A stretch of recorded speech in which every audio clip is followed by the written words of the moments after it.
Forgot his boards. Our witness forgot his boards. Exhibit boards. So he's. Is this what the boards were? Yes. Well, We have them, but you can put them up for the public. we can. I mean, there's a projector en route. Yeah. You're asking if you can use the screen? Well, I know. Well, I know that doesn't work. Apparently, or that it does. You're, They don't know how to work. Not if the staff is. right. I certainly was. I certainly wasn't. I certainly wasn't on the IV squad or AV squad. You want to just use those?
All right.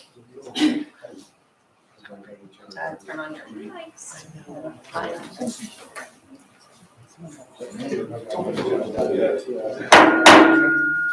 Apologies. What did I do? In accordance with section 5. Maybe move the mic Here, back. can we move? In accordance with section 5 of the Open Public Meetings Act, Chapter 231, Public Law 1975, be advised that a notice of this meeting was made by posting on the bulletin board, town hall, and mailing to the officially designated newspapers a list of the meeting dates annually, indicating that this meeting would take place at the town hall at 7:30 p.m. on Wednesday, September 20th, 2023. Roll call. Corey Miller. Here. Allison Canfield. Here. Michael Cullen. Here. Maggie Higgins. Here. Deborah Nevis. Here. Michael Zion. Here. Vice Chair Gaston Halbert. Here. Chair Steph. Here. I apologize. Yeah, I'm still hearing some I'm feedback. gonna leave mine off. Great. I have a pretty loud voice. Okay, and then Michael, if you want to shift your mic down that direction, I just want to create separation. I'm hearing it in my head. Yeah. Okay. Apologies. I hope it's picking up acceptably on the feed. Our first item of business tonight is approval of minutes from July 12th, which we have not received. I must say, I don't have those for review. So we will hold those until our October meeting. Okay. Our first application tonight, our first and only application tonight is application 22003, Annie Milburn Partners. This is for preliminary and final site plan approval. Mr. Inglesino.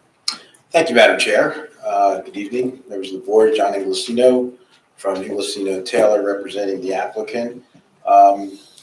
First of all, we want to again express thanks, appreciation to the board for this opportunity and reconsideration to address the way in which the affordable housing units are apportioned within the building.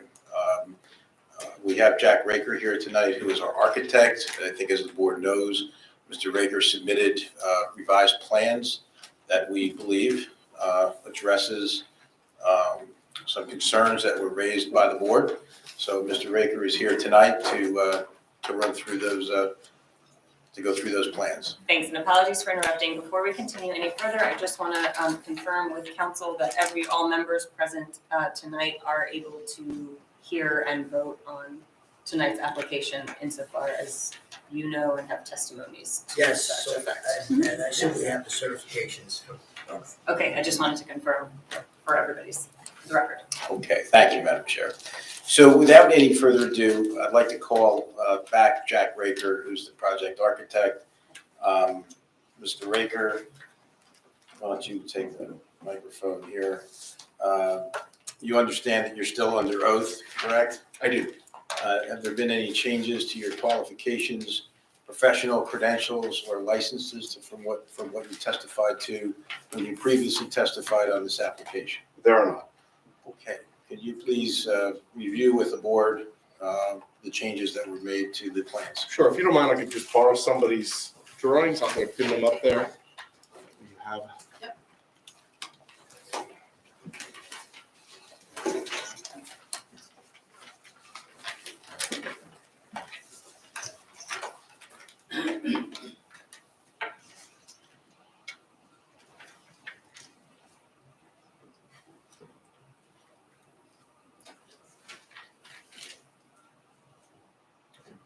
Mr. Raker, before you begin, Mr. Raker, Sure. before you begin, can you just take that chair and slide it in the back? Thank you. You want to move it up? I just meant for the rest of the people because the chair was blocking the, you want to move it close, up a little bit, that's fine too. Want to move closer? Sure, yeah. And Mr. Raker, this is the exact plan that was submitted? It was submitted colorized? Correct. So I don't think there's a need to mark it as an exhibit unless the board feels Well, I otherwise. think we should because we have all the other exhibits marked, so why don't we, let me just see where we are. This would be A23, I believe. This is the one dated, the updated? Yes, and Mr. Raker will identify that. Yes, that's correct, 823.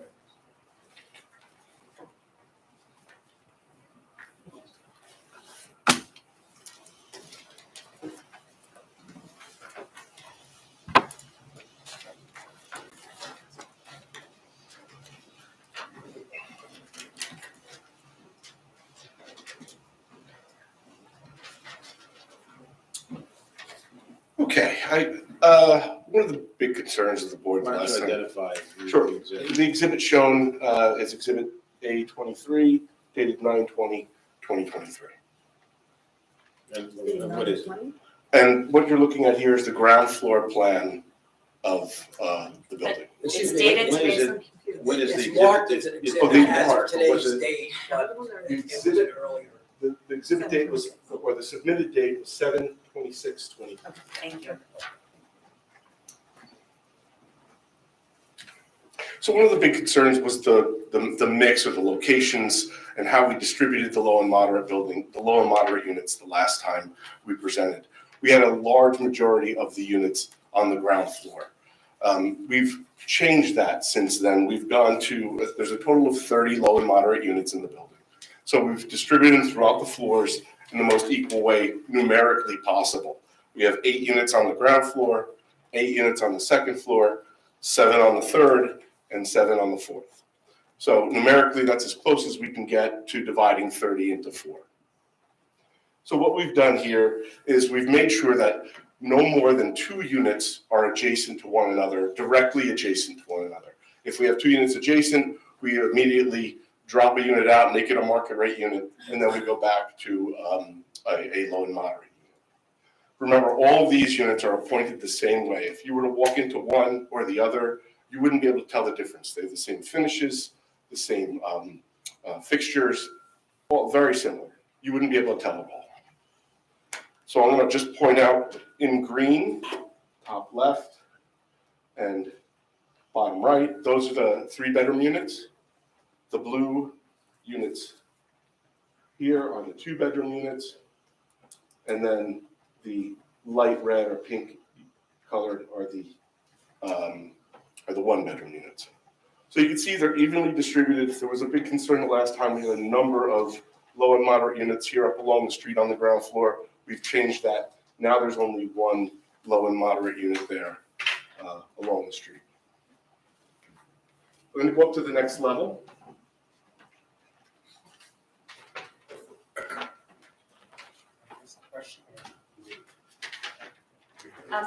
Can we take a question on this sheet? Sure, absolutely. Before we move up. Other than rearranging the apartments, were there any other changes to the bottom floor? There were not. Okay, so that Other than, there were some locations there were a 2-bedroom market rate that we switched to a 3-bedroom low and moderate unit. The floor plan changed to accommodate the extra bedroom.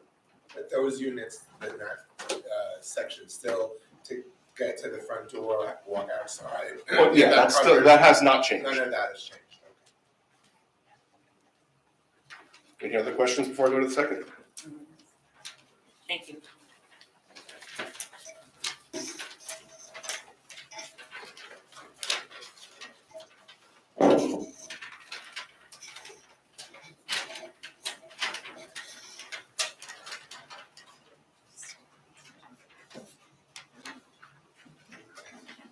I'd also like to remind you, we have a bunch of different numbers to hit here. So for the 1-bedroom units, we have to get 5. For the 3-bedroom units, we have to get 6 units. And then for the 2-bedroom units, we have to get 19. So just because of that, we're gonna have units that are offset from the normal, where we'd like to, every number to be divisible by 4. That would be great. Then we could just numerically make everything stack, be easy to construct. Just can't be this circumstance here. So where we had previously on the lower floor, we had a 1-bedroom unit in this corner. We don't need that extra 1-bedroom unit now, so it changes to a 2-bedroom unit on the upper level, where we need more 2-bedroom units that are low and moderate. Otherwise, the other locations stack. We still have our 3-bedroom units, 3-bedroom units, 2-bedroom, this 2-bedroom here, this 2-bedroom here. The only addition was the 1-bedroom at the lower level turned to a 2-bedroom at the second level, just because we need to start generating more 2-bedroom units. Do I need to mark this sheet as well, or is this whole exhibit okay, Oh, since it's the submitted set? if you just refer to the sheet, you have, sheets numbered, The sheet's numbered, but this sheet is labeled second floor plan. okay, why don't we mark them separately then, this way everyone has it. So first, A23 was the ground floor. A24 is, you can describe what that is, Mr. Raker, just for the record.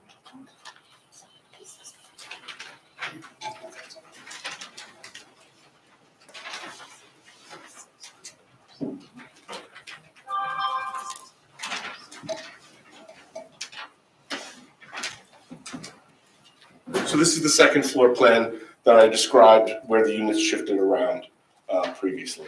The difference was on the lower floor, the floor below, this 1-bedroom unit that was over here now switches to a 2-bedroom unit up above. And so all of these sheets are all dated 7/26. That's correct. They're dated, all the sheets are dated the same, 7/26/2023. And on this one, there's one, that unit that moved is now, has a balcony or it's just facing the courtyard? The blue one in the corner? This unit here? Mhm. Yeah, it's now just a balcony or courtyard facing unit. Thanks. But it does have a balcony.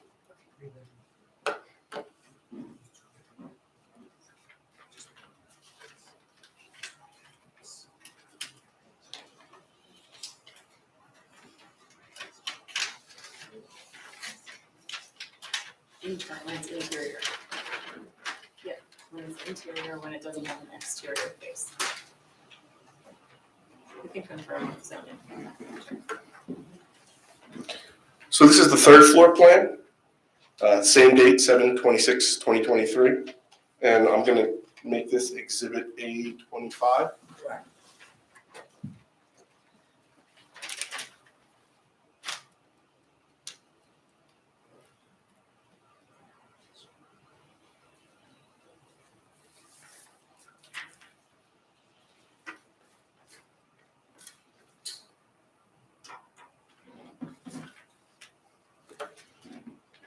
So you notice on this, we're going down to 7 units. We went from 8, we're going down to 7, so we need to drop a unit. Because of the number of 3 bedrooms, we're dropping the 3-bedroom and turning it into a 2-bedroom market rate in the corner. Otherwise, all the other units remain, they stack all the way up through the building. Again, 7 units here. On this floor, we have 1 1-bedroom unit, 5 2-bedroom units, and 1 3-bedroom unit. Did the original plans have balconies on the interior units? I don't remember balconies being on the interior units on the original plans. They did. They had balconies and then little patios at the ground floor. And did you have the original plans?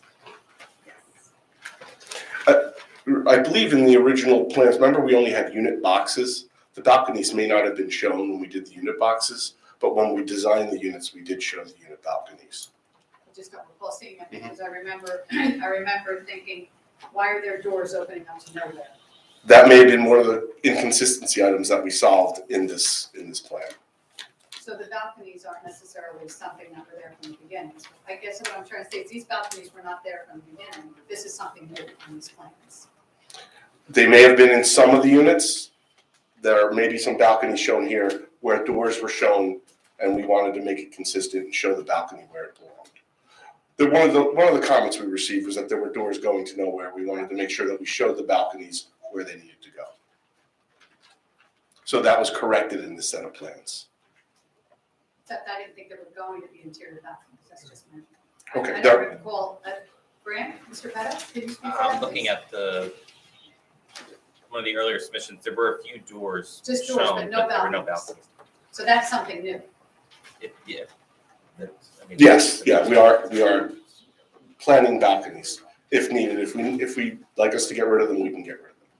Okay, it's just something that I think that the planning board should discuss, that's all. And everyone shown, by the way, is internal. It's not visible from any street. Any questions on this level before I go up to the next level? Not on this level.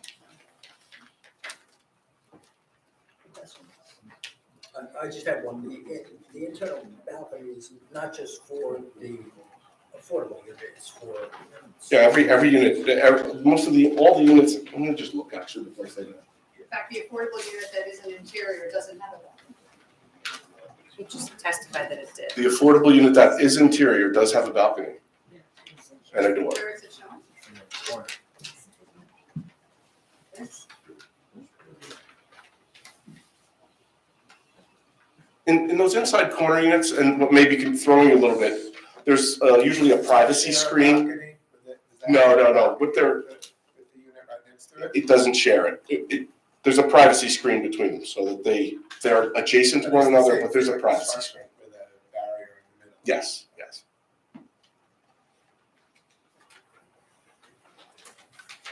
And that's very typical for the inside corner units. Is that balcony smaller than the other ones? The balconies generally range between 55 and 75 feet. So this one's probably 55 and the ones along the hallway are 75, is that what you're saying? They could be, usually the inside balconies are a little smaller. The inside corner balconies are smaller. There are other market rate units with inside corner balconies.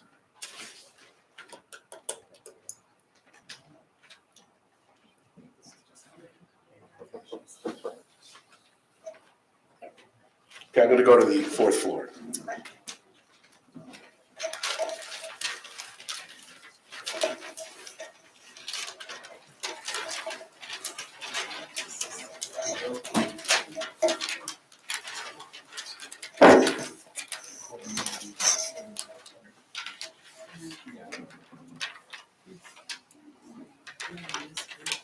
This floor is identical to the floor below. There's still one 3-bedroom unit here, a 2-bedroom unit that stacks, the 2-bedroom units that I pointed out before below on the 7th floor, and then the 1-bedroom and 2-bedroom units.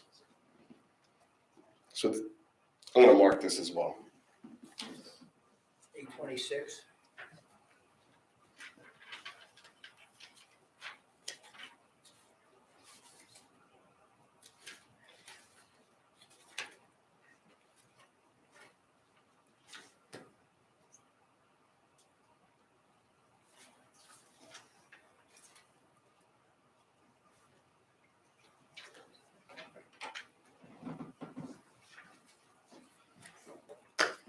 And as I said before, they're all appointed the same.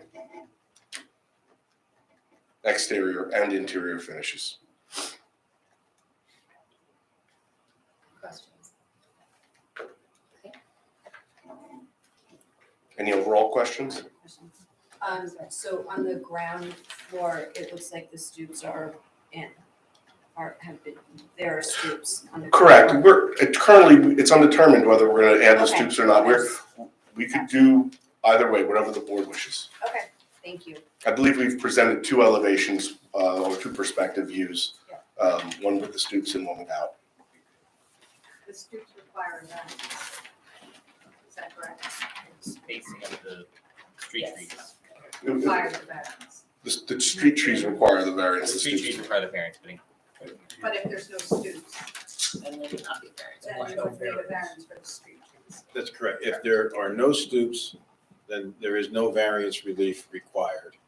If there are stoops, then Mr. Buziak has opined that it would be variance relief because of where the requirement was placed in the ordinance.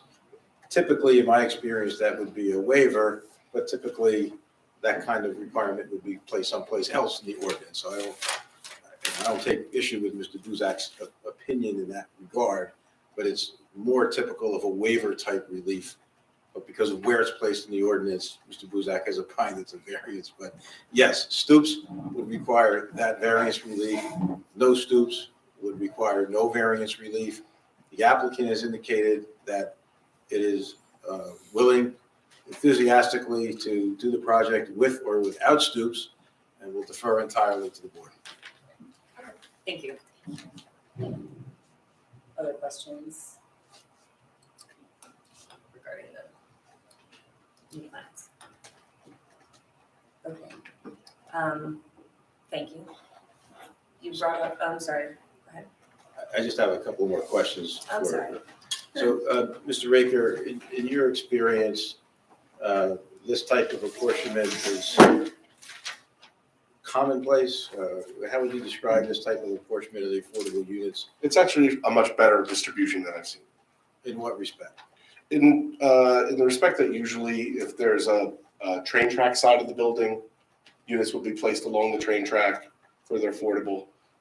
If there's a bad portion of the building that maybe gets a lot of noise or traffic, low and moderate units will be placed there. All of which fair housing, is fine with. They're happy to have their units in some of the better towns in New Jersey. So, but we've essentially looked at every aspect of these units and tried to provide, whether it's a balcony or a stoop or whatever, try to provide some type of balance.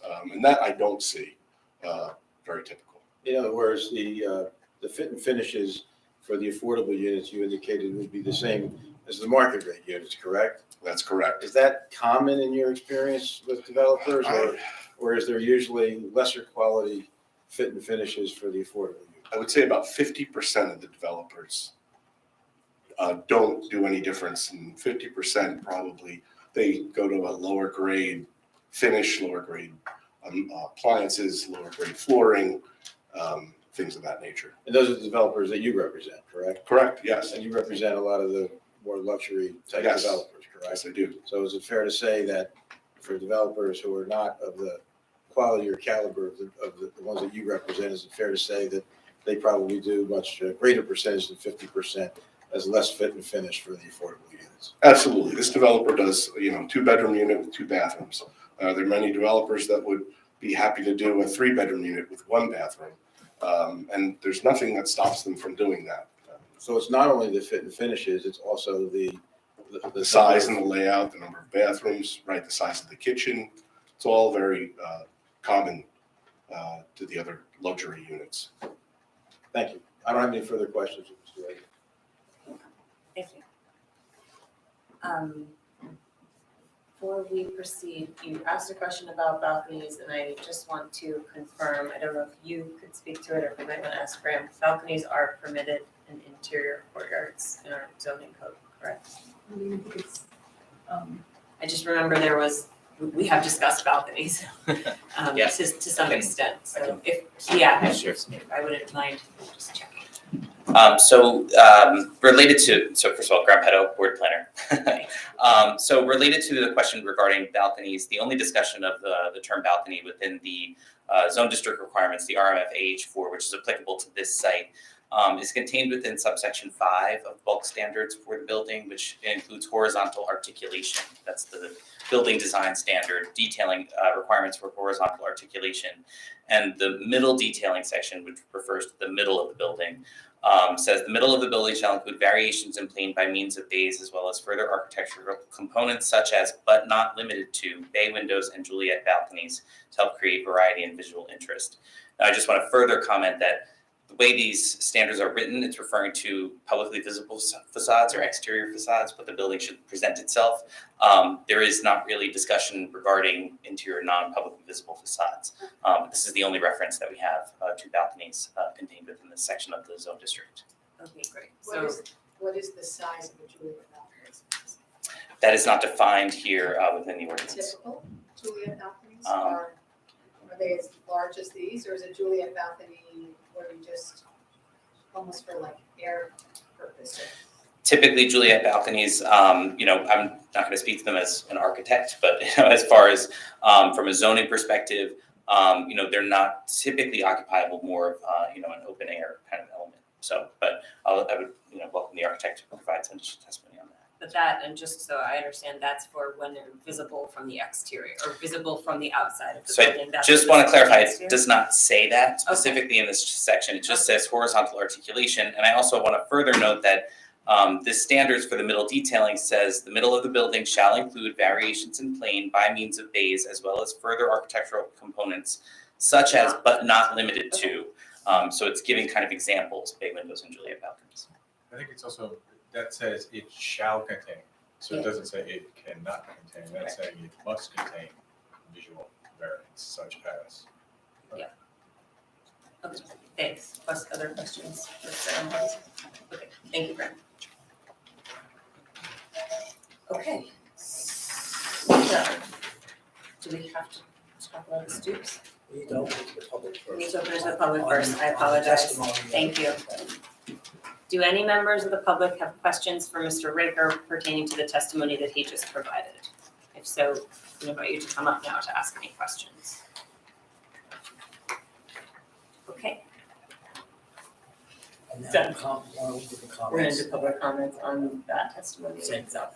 correct, as we have on the rest of the application already. Do any members of the public have any comments to provide, not questions, but just to provide any testimony based upon what the witness just shared?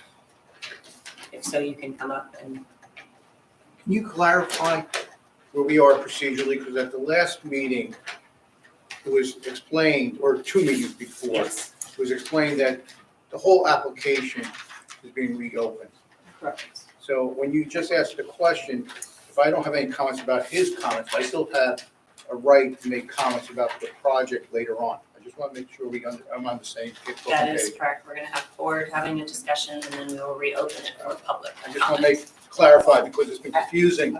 Overall, wasn't that just regarding Mr. Raker's comments? It is, testimony? but we've already taken public comment. No, on the that's entirety of the application, I thought, because we were ready to vote on the application. No. So we closed the public portion of the meeting. We were ready to vote in July.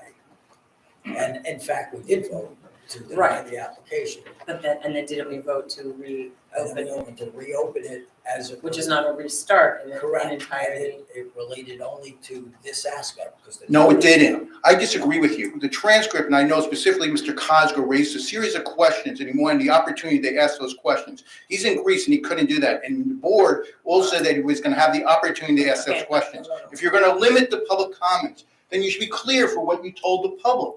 No, Mr. Cosgrove was talking as a planning board member. My advice was to the board will discuss the entirety of the application tonight, not just the integration plan, because the entirety of the application is what's before the board. As it relates to the notice that was provided, the testimony that was provided, and the public comment, it relates only to that which has been presented tonight. I do have a comment about the public notice for this hearing. Because the Star Ledger, you published a notice on, I think, Friday, the 8th. Because I was away, but I came back and I read the newspaper. I asked specifically your secretary to post that notice. Because I noticed was striking. Because they talked about 2 tax lots. this project being for. I have not been able to compare the original tax notice. But when I went to look at the original site plan, it only had one tax lot. Now, I'm just looking at, it seems like bait and switch now. We just heard about interior balconies. I just want to know what's going on. Because you have to remember, there is a stench following, no offense to these gentlemen, a stench following this whole process. Because it goes back to the original settlement that was approved without any public notice. And you've been bound by a settlement that no one knew what the terms are, where you changed the densities for these properties. There's a stench here. Now we look at the notice. The notice that was just published in September, which we really based on what the comments were, we were going to reopen this hearing, it talked about 2 tax lots. Go back to the original site plan. The original site plan, I believe, only cites 1 tax lot. And now there's 2 tax lots. And then we're talking about setbacks, because we've been having discussions on residential setbacks. If you look at the architecture drawing where it has the fence, I think it's on the first page. Mr. Feld, you're talking about the notice. I just want to make sure we stay Yeah, on. but it talks on- about on the- what Okay. the notice was, because originally the people that were here, I think it was in July, when you originally, or August when you reopened, you said you're going to reopen. There was discussions about what rights the board would have to talk, what rights the citizens would have to talk about.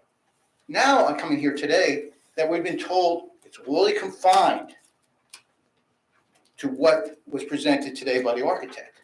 But it's sort of, when you look at the public notice, the second public notice that came in September, it's all about 2 tax lots. This is the first time that it really struck in my mind. And then because of the last 4 hearings from about setbacks, when you look at the drawing of the site plan drawing, look at the original site plan drawing and compare it to this architecture project. They don't match. The original site plan is confined. It's not as expansive as this. And then when we're talking about setbacks, I don't know what the setbacks are to the property. This is, I guess, the commons where the fence is. I don't know what the setbacks are, because the public is getting concerned about new development, that we heard about conceptual plans that no one ever saw. We heard a settlement that no one knew the terms of. The next thing we wake up on, we have these buildings. We don't know what the setbacks are, and our hands are tied. Because someone agreed to an agreement that the public didn't know. We now know there's higher densities. And what's going to happen? I think we're setting a precedent here that we need to know that it's not every 5 minutes that it's bait and switch. Something changes. But if there was a public notice and people were told that they could ask comments, especially what you said to Mr. Cosgrove, that he was going to have an opportunity to ask about, I think, the covers, and where we are. I mean, this is just getting, no offense to these people. I understand what they are. And you look at what's going on in the various communities about what happened in Livingston last night, that the public is waking up and saying, before you do these projects, let's have some input. We didn't have any input. We have input Okay, after. Mr. Feld, I'm asking you to wrap up the comment. All right, but this is the comment. I'm asking you specifically to make a ruling about what are the rights of the citizens. And that's something that could be appealed if you did say something in July and August and you're changing it. And if the notice is conflicting to what the original notice about the tax lots, I think that should be looked at. To look at the original notice that was given whenever we started this in, May, whatever it began, into back to September. But the one thing that jumped in my eyes when I came back from Cornell Yep, okay, was seeing the 2 tax laws. thank you. Okay, I'm gonna allow you to begin. I have some comments to respond to as well, but you can begin if it's regarding the notice. Yes, Okay. as to the lots, there was originally their application involved just lot 1. However, there was an encroachment onto lot 2 related to a door gear, manhole, and the applicant carried, actually, if I recall correctly, submitted a revised application, got the consent of the owner of lot 2 because there was a slight encroachment with that door gear manhole and I believe the line that encroached onto lot 2. And when the application began, it was always for lot 1 and lot 2. Lot 2 again being simply that line, that the manhole and the line that was encroaching onto the adjacent lot. So I didn't look at their notice now, but if they mentioned lot 1 and 2, they should mention lot 1 and 2 because it. There's a second feature that's on lot 2.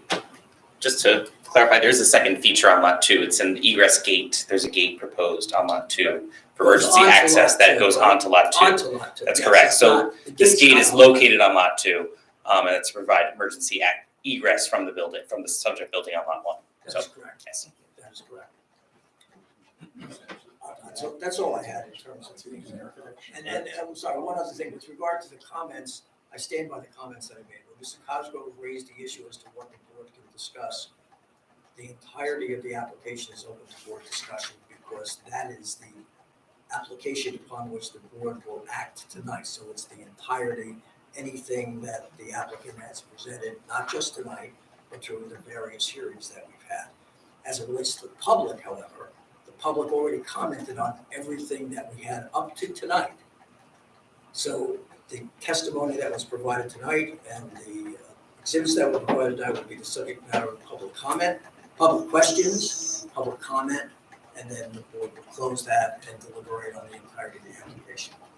Okay, And appreciate my that. advice has not changed on that. That's fine, thank you. So just to reiterate, as many of the folks in the room know, we have had multiple hearings, or it's been carried to multiple meetings. After every witness has provided testimony, there has been opportunity for board questions, opportunity for public questions, and opportunity for public comment. So I just wanted to respond to that because this has not been a matter, while I understand the process has been varied at the varying stages of it, at this point at the planning board, we have opened it. It is, publicly available, and we have opened it to the public for questions and comment periods. So I maintain that we followed that process throughout. So to that end, this meeting, and thank you, council, for clarifying, was opening it to questions and comments on this final piece of testimony. We did provide a public comment period asking for any testimony. We received that at the July meeting, and given the discussion and then the vote that was taken in August, it was elected to continue the hearing, as you said, and clarified that the board would have opportunity to discuss the application as a whole, including such things as stoops and any other conditions that we may want to impose as a board. Correct. Okay. Thanks. So, Any other comments from the public? right, I already asked. Oh, I'm comments, sorry. but I felt that I already asked for comments from the public on that, and then we can provide a comment on another topic. Comments on Mr. Raker's testimony. Okay, great. So we now turn to us as the board to discuss any other outstanding concerns we had. We had clarification from our planner on the balcony, and we have to discuss the stoops, I believe, before we can move forward. Mr. Inglesino, And I get a chance to make a closing statement. please. Thank you. Feel I have a little bit of persuading to do, so I'm going to try to persuade. We sent a letter to the board dated July 28th, indicating that we strongly believe will occur if the application is denied. I know you remember the letter, as we'll call it the 220 unit letter, and while that letter is still valid and still very much the position of the applicant, I want to close by trying to persuade you, appeal to your better angels, as it were, and your sense of doing the right thing, because I think that that's what this is really all about. And I want to start by talking about the oath of office. It's given to virtually every public official of importance in America, from the President of the United States to Milburn Planning Board members.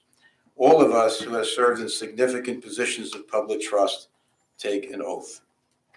And when you read the oath of office from different levels of government, it's amazing how similar they are. Personally, I'm privileged to have taken the oath of office 6 times as an elected official and many other times as an appointed official. And we know what it is. You place your left hand on the Bible, you raise your right hand, and we swear or affirm to uphold the law. That's what we do. And in your case, you each swore an oath to uphold the Constitution of the United States and the Constitution of this state. You swore an oath to uphold the laws of the state of New Jersey and the laws of the Township of Millburn. And you always ended by saying, "So help me God." So what does that oath of office really mean to you?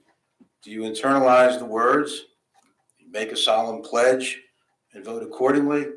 Or is taking the oath of office, an opportunity to engage in some good old political pomp and circumstance, which feels good and makes everybody feel important at the moment, but not to be thought of again until the next appointment?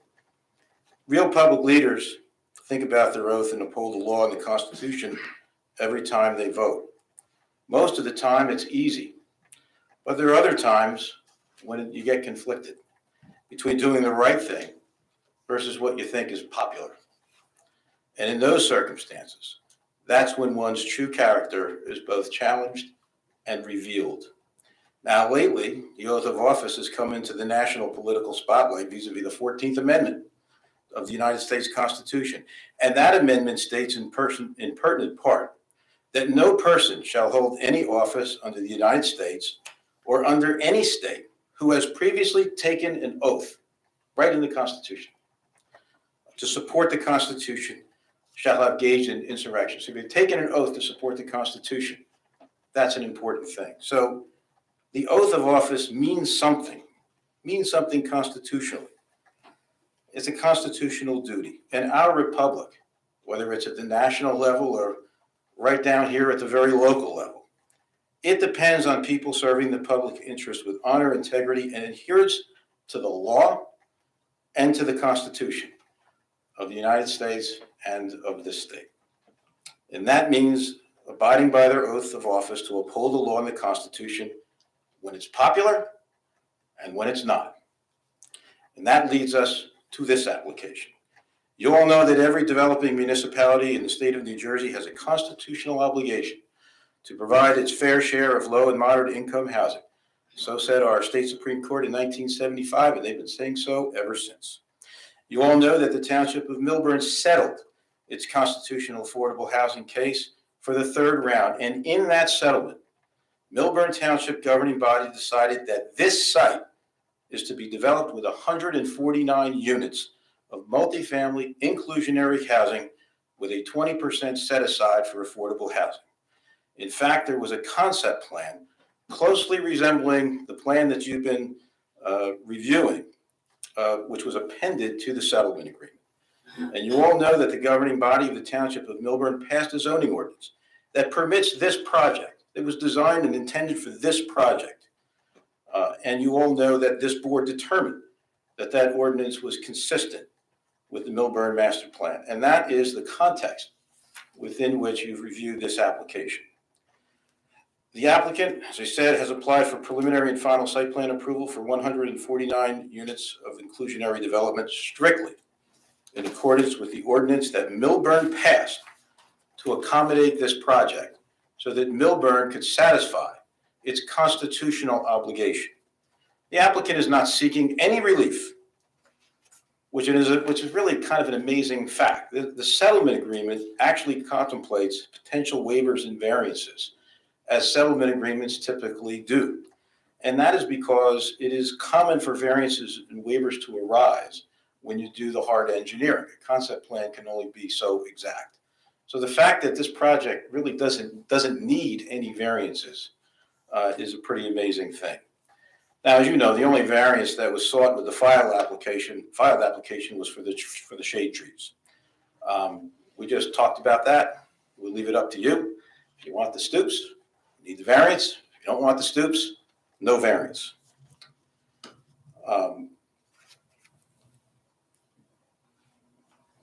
As you know, the board denied the application, allegedly because there was some concerns about the placement of the affordable units. We petitioned the board to reconsider the denial, and we are grateful that a majority of the board provided us the opportunity to produce a plan that addresses those concerns, and namely that the affordable units will be spaced evenly on the floors of the building. The applicant has agreed to do this even though such is not a legal requirement. But I must remind the board that the applicant's offer regarding the affordable units and the apportionment is good for tonight, and tonight only. Moreover, you heard testimony previously and this evening that the affordable units will have the same features as the market rate units. Again, this is not a requirement of the law. The fact is that the applicant has and continues to exceed the legal requirements for the affordable units. If the board is truly concerned about the folks who will call these affordable units home, then the board should commend the applicant for going above and beyond what the law requires and vote to approve this application. Now, interestingly, at the last meeting, when it was clear that the applicant was going to adhere to the board's request regarding the affordable units, some board members, in our view, seemed determined to find another way to deny the application. One board member asked whether the board could cite reasons to deny the application other than the placement of the affordable units, and the board attorney answered correctly in the affirmative. That traffic was alluded to as a basis for denial. I remind the board that Essex Street is a county road, and for that reason alone, the board has no legal ability to deny this application on the basis of traffic. That power rests solely with the Essex County Planning Board. Now, it is legal and appropriate for the board to condition its approval on Essex County Planning Board approval, and we've indicated, of course, that would be acceptable. But even assuming, let's pretend for the moment that Essex Street was not a county road. Let's pretend that it was a municipal road. The law in New Jersey is clear that traffic volume is not a basis to deny an application. You can't deny an application because there's going to be too many cars on the street. There's a Dunkin' Donuts case, which I know Mr. Buzak is familiar with. I think it was Appellate Division 1982 or thereabouts, which held that very thing. So traffic volume is not a basis to deny an application. There was an abundance of uncontroverted testimony from the applicant's engineer, Mr. Pankey, that ingress and egress into the site is safe. In fact, the board hired its own traffic engineer who confirmed Mr. Pankey's testimony and his traffic report. And every other aspect of this application complies with all legal requirements. Those are the facts. Those are the facts. And as we all know, facts can be stubborn things. What's also clear is the law governing planning boards in the state of New Jersey. Planning boards cannot act arbitrarily, capriciously, and unreasonably in denying site plan applications. Again, this application doesn't require variance relief whatsoever.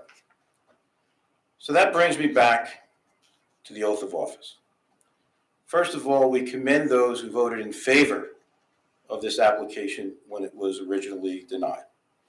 It was clear from those deliberations that you checked whatever political hat you wear at the door, and you did, in our opinion, your public duty to uphold the law and to vote the way the law requires you to vote. In an application like this, where it is clear that the law requires approval, failure to do so is not only contrary to law, it violates your oath to uphold the law. Folks, you did your job. You did your job. Everyone in this town should know you did your job on this application. You thoroughly reviewed this application to ensure that it meets the requirements of your ordinance. You correctly directed your professionals to scrutinize this application to ensure that it meets all applicable standards. You asked good probing questions so that you could be sure that this application is what it's supposed to be. And I think we've demonstrated time and again that this application, again, complies with all standards, including your ordinances. So there is no legitimate basis, no legal basis whatsoever to deny this application. And so tonight, candidly, we're just asking you to do the right thing. We're just asking you to do the right thing. Make your oath of office mean what it says and vote to support this application, because doing so upholds the law and the Constitution of this state and the laws of the Township of Millborough. Thank you very much for listening. We're not taking, as we noted with the public comment, it's. Okay. With that, now the planning board, can talk about the stoops and any other conditions I know you had circulated. Well, let's, before we get there, before we get to all the conditions, let's talk about the stoops. Is that what you recommend? Yes. As recapped by Mr. Inglesino as well as Mr. Raker, we have the opportunity to, for those, I don't have them with me, but the plans that we saw, we could choose to include the stoops if we would like as a design feature, necessitating the variance for the shade tree locations, or we could choose as a board to not include that design feature. This is not a vote on the application as a whole, this is just on the one element. So I guess I open it for discussion. Can you just clarification, a design feature is, it's not functional. So is this particular staircase functional with the door? Because a design feature is just a design. Thank you, I should have clarified. My understanding from the testimony was that the doors would open, correct, onto, so for the one individual unit that connects at the top of that stair. Thank you. Sure. I guess that we could turn to the applicant to confirm that. Yes, that's correct. The doors would operate. Okay, thank you. Thank you, so it's not a design feature, it's a functional feature Functional feature. that affects the design of the building. Thank you, sorry. Thoughts? Preference? Or trade-offs? So my thought on these stoops are that, I understand people's concerns that it might cause cars to stop on Milburn Ave. However, I think the master plans talks about keeping the spirit, it's not the exact words, but the spirit of a neighborhood. And this building is going to be the tallest building in our downtown neighborhood, but be right across from single-family residential neighborhood. And I do think the stoops add an architectural feature to it that help marry it to just some small extent to more of a residential neighborhood rather than a giant four-story building going straight up. And I think that the concerns about cars stopping would most likely be nights or weekends when people might be coming and going, but there are only 7 stoops. I don't think it's going to cause a big issue. And to the extent it does, we can talk with our police department about trying to enforce not stopping on that. Whereas the stoops will be an aesthetic feature that you will see every time you pass it and hopefully break up the sort of big, large, just 4-story building right across from single family homes. So for that reason, I am inclined to vote to keep the stoops. There's only 6 stoops. 7. Now, in the new plan, the 7, one you said. bedroom doesn't have a stoop on it? In the new plan, just the, Well, then the concern about stopping is. am I right? Even Am I less. correct on that? Yeah, it looks like that, yeah. The one bedroom doesn't have it. That's correct, 6 stoops. So then the concern about Ubers and food deliveries going there is even less of an issue. Go ahead. I can't remember, what is the measurement for the stoop, not the stairs, but the part that's right outside the doorways? Because my understanding from the neighbors is concerned about people congregating in the evenings or during the day on those stoops. The width is approximately 6 feet. The width is. The width of the stoop is approximately 6 feet. And how deep? And the depth of the top of the stoop is about 4 feet deep. How many steps is that? The steps vary because the grade varies. So we go from, approximately 3 or 4 steps up to about 6 or 7. We actually have to turn one of the stoops to get up high enough to reach the ground floor of the building. So can you get chairs on those stoops? Can people, if people want to sit out on the stoops, how many people would you So approximate? a door is about 3 feet wide, and the door in front of that 6-foot stoop, so it leaves about 18 inches on either side, just enough for maybe a plant or something. And if chairs are a concern, they could easily be deeded right off. They could be just not deeded, but they could be put in a lease that you're not allowed to put furniture on the stoops. And my guess is that this developer would want to control the aesthetic of the building and not want any old chairs or things of that nature sitting out on those stoops. We Can you could- not write that we into could- the, We could put that. We can add that in as a condition, applicant has no But objection. not to have chairs. not have any or anything, laundry? To be clear that they can't keep it on there, but if they want to sit out there for 10 minutes and whatever. Yeah. I'm going back to my point about being across from a residential neighborhood. Well, guess what? That neighborhood has porches on it where people sit and congregate, and it makes it a neighborhood feel. I'd rather have people sitting there talking with each other than have a gigantic 4-story flat wall facade. I would just offer up that the stairs themselves can be sat on for people to congregate and sit, but it doesn't, you don't need any permanent furniture to do so. I also want to comment, I believe the Wells Fargo, which sort of is the other end, bookend of the downtown, some of those units do have steps leading out, and some stairs. Well, this is 6 foot wide, so just the idea of having the external stair and building off of what Corey had said. I agree it is across from single-family neighborhood, but we do have very close and adjacent multifamily units as well right here in our downtown. So it's not the only,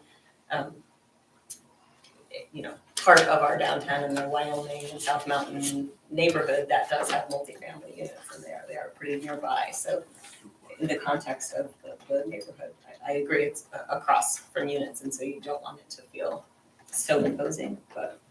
Yeah, those multifamily units are in a downtown as opposed to directly across from this wasn't even zoned for such density initially. Yep. But for the ordinance change. Right, okay. Do you want to make a motion? You have the motion to keep the stoops if they're already there? We have to Yeah, I make a think we motion will, to keep because them it's- and Oh, to approve the variance for shade trees. Well, Locations. we could do the variance separately. I just wanted to let everyone know that if you were going to provide for the stoops, then the consequence of that is that. So do we have to vote on the stoops or we don't? No, you do have to vote on the stoops, yeah. And then what happens with the variance? Well, it's, They have to go in front of. no, they go hand in hand. So, we can do it together, because it is. It has to go they relate together. each other, yeah. That may be the better way to do it. Okay. I think that's a good idea. So I would So the move, motion would be for- motion to approve the stoops as shown in the July plan and approve a variance for the location of the shade trees to accommodate the stoops. Correct. I make that motion, And that's without prejudice to the application. That's just on just And regarding the there's two stoops. aspects, so we can move it along step by Stoops and the step. trees itself, not the application as a whole. Yes.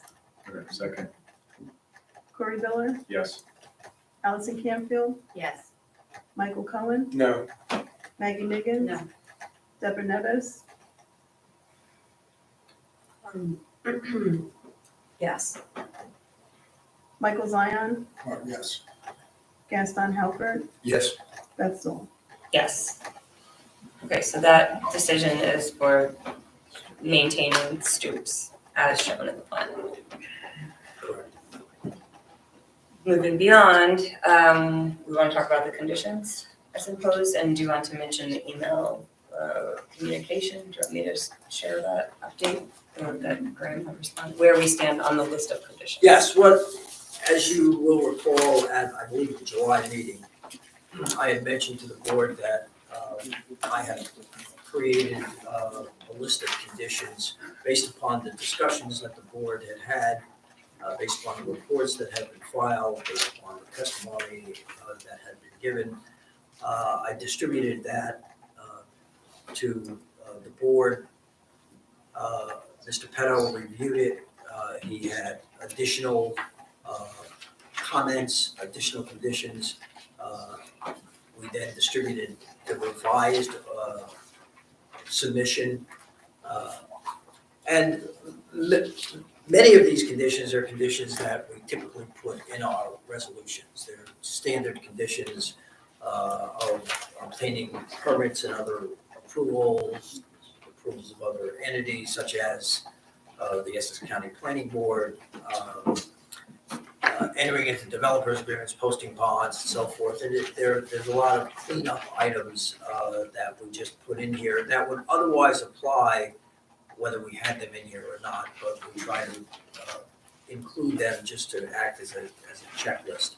And then there are things that are specifically related to this application based upon the testimony, such as we talked about move-ins and move-outs. And I'm not going to go through all of these because you will be seeing a resolution. If you approve it or disapprove it, if you approve it, you'll see a resolution that will contain conditions, and you will have an opportunity to look at them and comment on them before you vote on them. But things like, we talked about move-ins and move-outs, and the testimony was that they would be scheduled by the management, and that they would not just be done in an unscheduled way, so we have that provision in there. There was testimony with regard to trash removal, when the containers were going to be put out, when they were going to be taken back, so we incorporated that into a condition. There was testimony with regard to the parking garage in terms of the use of that parking garage. As you recall, the testimony was that it was over-parked in the sense of parking spaces. There was support given by the applicant for that. We included a provision, or I included a provision here that made it clear that the use of the parking garage, and I believe the testimony was consistent with this, would be limited to tenants, guests, building management personnel, third-party persons using the premises or repairing the premises or providing services for the premises, but it would not be open to the public, so to speak. And again, I have distributed them. The board can look at them. They will be put in the resolution, and then you can look at them. If you're going to go forward, you can look at them when we get the resolution. There's a whole lot of other things in the resolution as well. Thank you. And would you add a condition regarding furniture on this? Yes, I just made a note here. Yes. Can we talk about other revisions to the conditions as well? That's Sure. what we have to talk about. Condition number 6. Number 6, I'm sorry. Yep, number 6. Okay. Permitted hours of construction. Monday through Friday, 8 to 7, and Saturdays, 9 to 5, which is consistent with the Milton Code 3-8.4. Is that the change? Or sorry, I just. Yeah, that would be a revision, right, a change. I can add that the applicant shall comply with the code with regard to.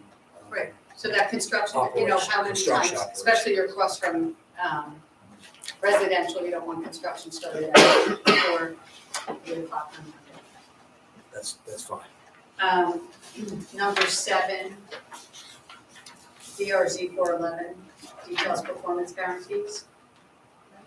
I'm sorry. Should we add site DRZ 411? Graham, could you go over this with me while I'm doing this? Yeah, there was just a question about the performance guarantee. The ordinance contains language regarding performance guarantees, and there was just a question about just referencing the code, like you just said, Ed, to That's just, fine. We can- for clarity purposes. Condition number 8, require all township drainage work be completed and easement reported before issuing a CUO.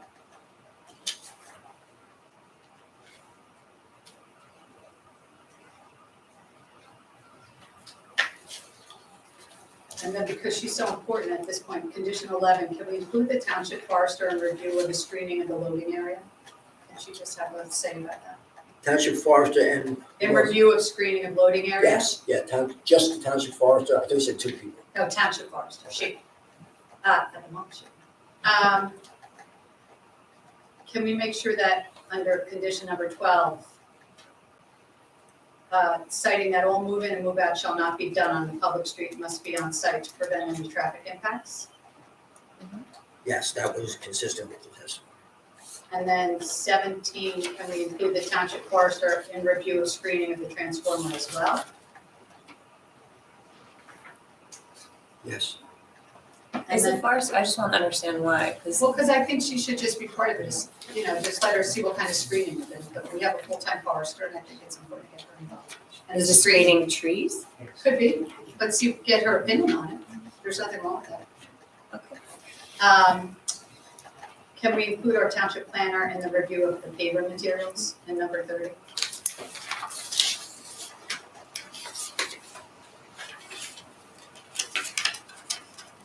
Pages are starting to get it. Give me a second. I can give you this. No, that's all right. And then I just have one more, which has to do with the interior courtyard. This is a new one or is No, one here? what I wanted included in the interior, what I said, for the residential interior courtyard shall be subject to the following limits of use. The courtyard and the amenities thereon shall be available only to building residents and their guests, and not to the general public. The residential courtyard space shall be limited to a maximum occupancy of however many persons, as established by the fire marshal and the construction official. Signs shall be posted in the area indicating the same. I think parties are limited to no more than 5 non-resident guests. Rentals to outside groups shall not be permitted. Amplification, smoking, and movie projectors shall not be allowed. And a 10 I'm sorry, what was that, smoking? You said smoking and? amplification, smoking, and movie projectors shall not be allowed. And then a 10 PM curfew shall be implemented whereby the space is empty. At 10 PM, all doors accessing the courtyard will be locked, and the gas grills, fire pits, and barbecue stations thereon shall automatically shut off. Do we want to, now that we know that they're balconies, do we want to include balcony use? I think balcony use is getting to individual people. And I'm not sure. And we do and that we like the town can't, we and can't tell an individual tenant, you can't go out on your balcony after 10 o'clock. We can't do that. We can, Do the you know, courtyard. deal with the courtyard because that affects, Public space. you know, the entirety. But I think we should say something about the balconies, you know, what gets to go on a balcony. Because, you know, you could drive by some apartments and it's horrific what you can see hanging on balconies. But those are not visible. It doesn't matter, it's still that aesthetic, you know, it's like that broken window series, it doesn't look right. It Yeah, doesn't it's like matter their if it's visible interior. or not. It doesn't matter, it No comments. Okay. doesn't, and personally, I just don't Right, think yeah. anything should be hanging on. I drive by the Upton, I can see interior balconies with towels and everything, it looks horrific. It's just my. No, it's like saying somebody can't have stuff on their clothing lines, you know, I don't, I wanna make sure we're not sort of overreaching in terms of what we're saying. Well, I think we have to be careful about it. I Yeah, think, with you know, I think we included a provision in one of our recent approvals on Milburn Avenue for the apartments above the shoe store. Right. And I think maybe you raised that issue, similar kind of issue. And I suspect that the owner would have those kinds of provisions in their leases. But Yeah, I mean, maybe you could help out, because just for your information, the resolution ultimately, when drafted, will be shared with the applicant, so they will have the ability to comment on this anyway, but. And I've encountered this issue on your side of the table, and we've usually said that the balconies can't be used for storage. And that's been sort of the way you address the mayor's Bicycles, concerns. towels. Well, you can't use it for storage, that's basically it was. And I think the applicant's fine with that, and that's consistent with what they would desire and require in their lease anyway.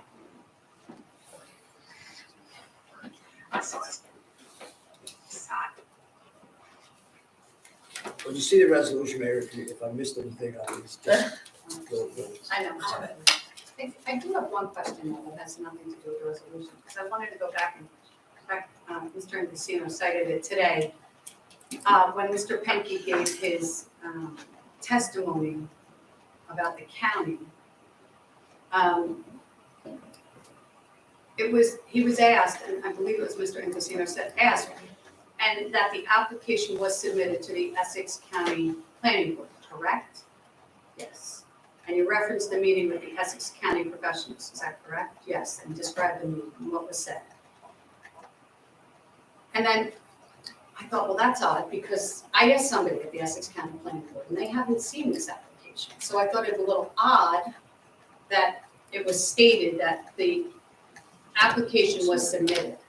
It was. I think they submitted to the planning board, and I don't know this for a fact, but I would assume the staff of the planning board sits down with the applicant, not the planning board itself, but, you know. But I just want to go on record. It was stated that the application was submitted to the Essex County Planning Board, and It wasn't submitted to the Essex County, they might have been submitted to somebody in the staff, but it No. wasn't the No, I plan. think the again, Mayor, I don't know this for a fact, but I think the application was submitted.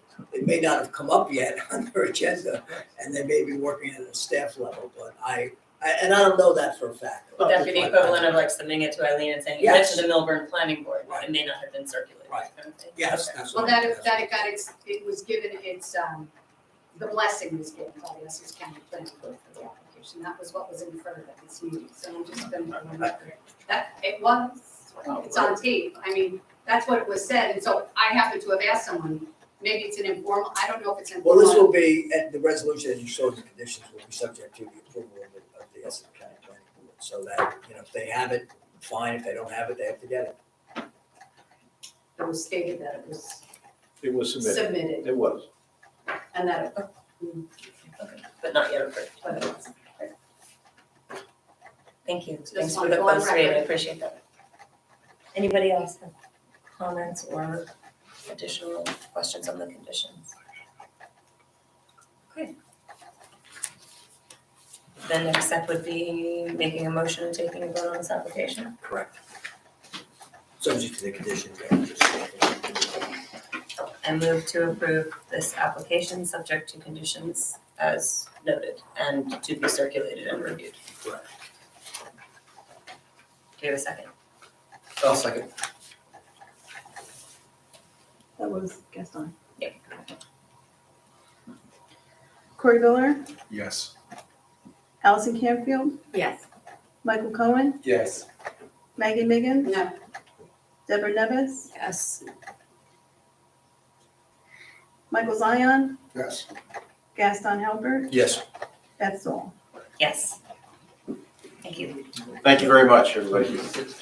Can I just, I want to just put something on the record before we finish this up. Sure, we have just one more comment. So I just want the record to reflect, I did vote for this because I felt that everything was in order and I didn't have a choice, that there was no option to vote against it. My problem with this isn't necessarily the applicant or the application, it's how this came about, meaning that the ordinance was passed to allow for such density. And I still have grave concerns about the sewage, so forget about the other conditions, but the sewage and the impact that this type of, and this dense of a housing unit will have on the sewage system in the area. And I can only hope that time will prove me wrong. Unfortunately, hope is not a great strategy, but that's what we're left with. And so I just wanted the record to reflect that. Thank you. So Thank can you. I also say something for the record too? Yes. I'd like to take this opportunity and thank you guys so much for addressing what our responsibility is for, but I think we all know what our responsibility is of this board. I also want to mention that I would like to also mention what the responsibility of the developer and the owners are. I appreciate that you listened, we asked you to go back and reorganize these. This is our town, and yes, we want you to exceed what state regulations are, because this is our town too. So we do have some leeway there. But I first like to think that I came in when this application came on board, and I felt very pressured instead of we collaborated, and we said this last time. I agree with Corey. I don't like the way this application went. I think eventually you guys understood what we were asking for, willing to work, we worked together, and that's the responsibility that you guys didn't take on from the beginning. This could have easily, you heard us a million times. I'm sorry it took so long to actually this get approved. And I think that responsibility is on all of you. So it would have been a smoother process, and maybe next time, or, this is our town too. And we are following the oath, okay? And we are following state regulations. We do understand, and I feel like I just got a lecture about what my responsibility is. So again, could have been a much smoother process. We worked together as a team. And I needed to put that on the record. Thank you. Thank you. Thank you. Thank you. We'll give you guys a moment if you're gonna depart, and then we're gonna continue. We still have more orders of business. Eric, I think you might be allowed to not participate. Can I dismiss him? You can do that later. Since we don't have an application, it's a business item. That's fine with me. But I mean, it's okay to let Eric know if we're gonna just be talking about a business item. I mean, we can make him stay.